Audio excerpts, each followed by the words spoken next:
Hey everybody, what's up? Stick Shift Mike here, coming at you with another movie review. This one is long overdue, seeing as this movie came out in 2020, I want to say. Had to have come out earlier this year, yeah, because of COVID. It was a direct. It did release in the theaters, but then they also made it a direct home rental as well. Um, so here is my review of Birds of Prey and the fantabulous emancipation of one Harley Quinn. Now, I brought that with me so that I could pronounce it properly. And I know I've been mentioning this for a long time and it's long overdue. I had a little trouble getting myself together enough to start doing these again.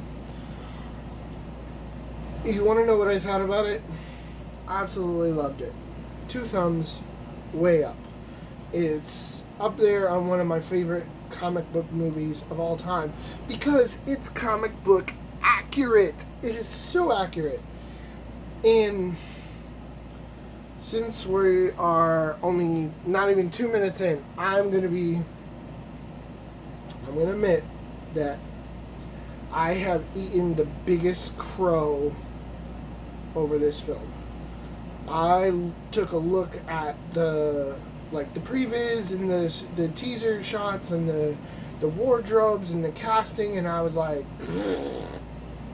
I was so angry. I was like, they ruined Huntress, they ruined Black Canary. Nope, not going to see it, and I didn't go see it. It's the first DC movie in a long time that I've just flat out boycotted and refused to see. I didn't even feel like it was worth my time.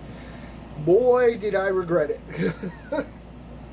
This is now one of my favorite movies. It's just one of my favorite movies. I'm a fan of the animated series. I have all of them, and the Batman animated series. And whoever made this film just went and said, "Let's do Harley's Day Out. Let's just do it." The Joker kicks her out. She gets the hyenas, she goes out and she has her own adventure and she's her own person. This to me felt like the apology letter for Suicide Squad, honestly. Harley, as good as she is in that movie, she didn't get the proper representation that Harley Quinn deserves.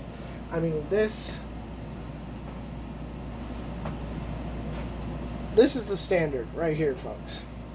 This is where it all started. That's where she comes from. If you don't have this Harley, then you don't have Harley. I'm sorry. So, ooh, she's covered in dust. I gotta take care of my Harley better. And I'm wearing the black Batman symbol for Harley, specifically.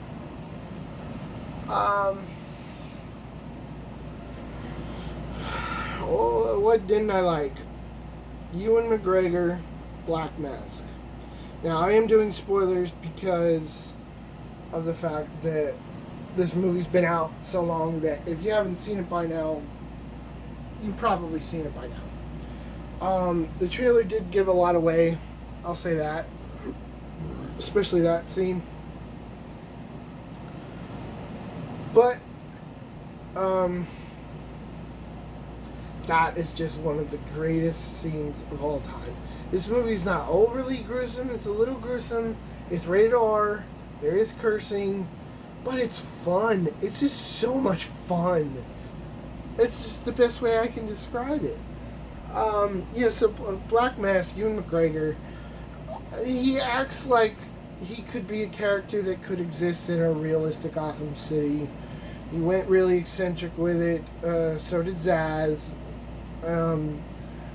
It's just very modern, I'll say that. My mom loved it, showed it to her, and this is not her style of movie. It's not clean, we'll put it that way. It's not her, but she absolutely loved it through and through. What I didn't like, and what I would have to give 4.5 instead of 5, is that they killed the bad guys off. Why Hollywood insists on killing villains Uh, I want to see Batman fight as many people as possible. I just want that. Don't you want that? Don't you want to see Batman fight Black Mask? Don't you want to see Black Mask go up against Carmine Falcone and Salvatore Maroni and Penguin? Freaking Penguin, Black Mask and Penguin. When are we gonna see that Gotham? When? When can all the villains exist without dying off? Just they seem to want to go forward, straight through, press on. You save the heroes, but the villains. We do have a lot of villains in the DCU or the DC EU, whatever they're calling it now. And with Cheetah, Black Manta, I mean, we're looking at a pretty solid Legion of Doom there, or Injustice Society, whatever you want to call it. And that's what, with the Whedon Justice League, that's what they were looking at. So, gonna keep this one short and simple. Everyone did a great job. I don't like how old Montoya is, but then again, if Ben Affleck is that old to be Batman, then she'd be that old as Montoya. Didn't like that they left out Harvey Bullock, who was her partner when she originally mentions she had a partner. I'm thinking, okay, we're gonna see Bullock. Didn't see Bullock. Huge missed opportunity there.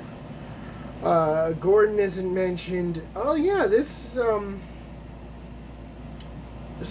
first Gotham City movie where you don't see Batman in this whole movie. Bruce Wayne is mentioned. I think the Bat is mentioned once, maybe twice, but you don't visually see him, any signs of him at all. Which is, please, anything in Gotham City. I'm such a Batman nut. I love all of DC Comics, but Gotham City is just my home, and I can watch anything that takes place. This is an ad, and I'm gonna block it out so I don't get like sued or whatever. So I'll take anything that exists in Gotham City with or without Batman. Doesn't have to have him in it. So 2 thumbs up, 4.5. Not for kids, teenagers, yes. Again, rated R. It's fun.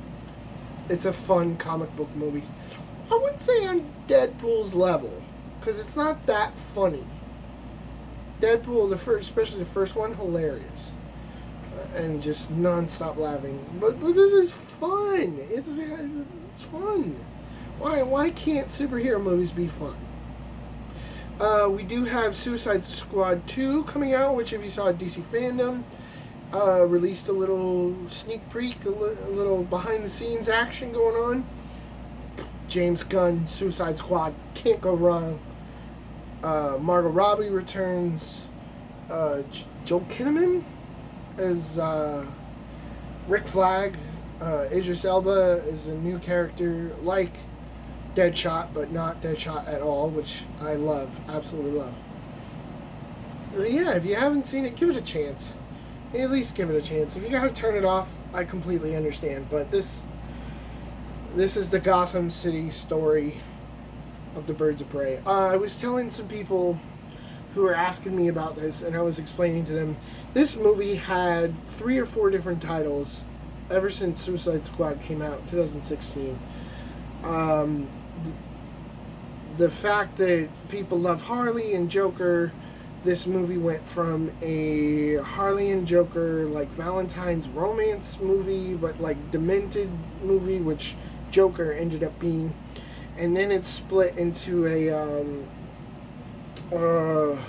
there's a Gotham City Sirens movie at one point, and then I think right at the end, Birds of Prey got thrown in there, and this idea came together. A lot of it had to do with Margot. She really pushed for this. So this is the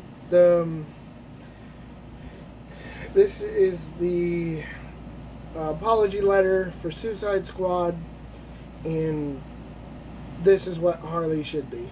This is correct. It's accurate. It's fun. Watch it. Love it. Hate it. Don't care. I own it, bought it, don't regret it. It's in my collection. I can't tell you what the next movie review is going to be. I'm thinking about doing a Dark Side Apocalypse for the animated movies, but that Justice League Dark Apocalypse movie was just so far out there. I gotta talk to a few people. I'm trying to get my thoughts together on that. I had a lot of questions, and if that's really where they're ending it, then don't ask me where they're going next. I lost touch with, when Bruce Timm dropped out, I kind of dropped out with him. I kept up a little bit, but not nearly as hardcore as I used to be when it was Bruce Timm, Jeff Johns, Denny O'Neil. It was, Dan Didio, which he's gone now.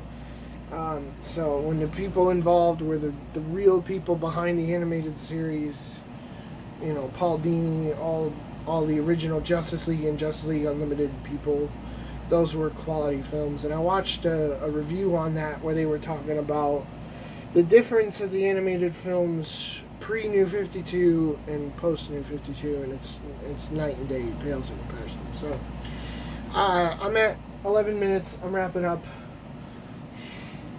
I love it. Thank you, Margot. Thank you, DC, for allowing this. They just keep surprising me. And as fans, I don't think we ever thought that was going to happen. Especially if you watch DC fandom recently, the surprises just keep on coming. Black Adam, so many positive things. The Snyder Cut, I'm eating crow on that one too, guys. I'm eating crow on the Snyder Cut. I never thought that was going to happen in a million years. You know what? Because it used to be like things like Superman Returns would happen, and we were like, we want to see this, and they just didn't listen. But I feel like Twitter, internet movements, whatever, they might be listening now. So who knows? We'll see what happens after the Snyder Cut. All right. It's great to have you guys here. Stick Shift Mike. Like and subscribe. Leave comments. What'd you think? What'd you hate? 4 out of 5 is my rating. 2 thumbs way up. Comic book accurate. Take care. I'll see you guys on the next one. Thanks for watching.